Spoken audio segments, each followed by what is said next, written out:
Good morning মা। হ্যাঁ, good morning. কি রান্না করছো? আজকে এখন করছি মান বাটা। এখানে আনো মান বাটা।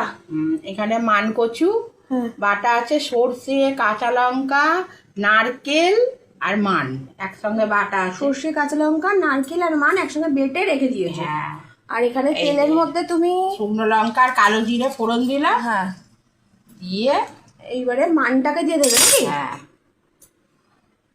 বাহ, একদম সহজ রান্না। সহজ রান্নাটা? হ্যাঁ, না সোনা, একদমই সহজ রান্না নয়। এইসব যদি সবাই করতে পারতো না তাহলে হয়েই যেত। এইভাবে করতে হবে।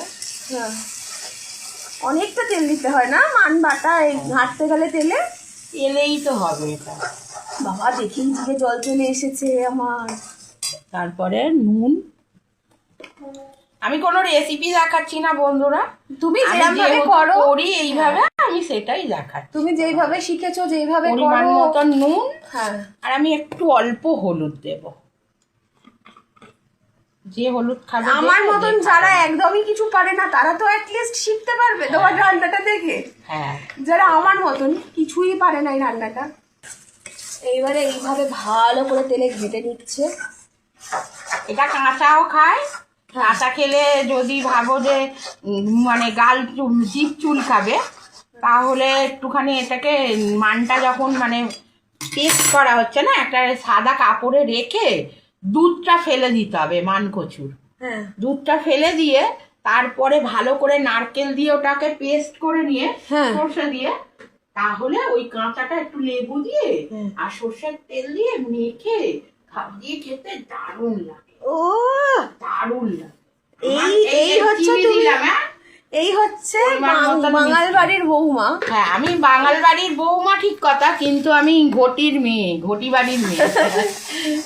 বৌমা হয়েছি বাঙাল বাড়ি, মানে আমার শ্বশুর বাড়ি বাঙাল, কিন্তু আমি ঘটি বাড়ির মেয়ে। কিন্তু আমি আমার শাশুড়ির থেকে আমি সব শিখেছি রান্না বান্না। এইসব রান্না আমি জানতাম না। আমার অনেক ছোটবেলায় বিয়ে হয়েছে বন্ধুরা, একদম বাচ্চা, 14 বছর বয়সে বিয়ে হয়েছে, কিন্তু আমি আমার শাশুড়ির থেকে আমি সব রান্না শিখেছি। 14 বছর বয়সে বিয়ে হয়েছে, আর 31 বছর বিয়ে হয়েছে, তোমরা হিসাব করে নাও।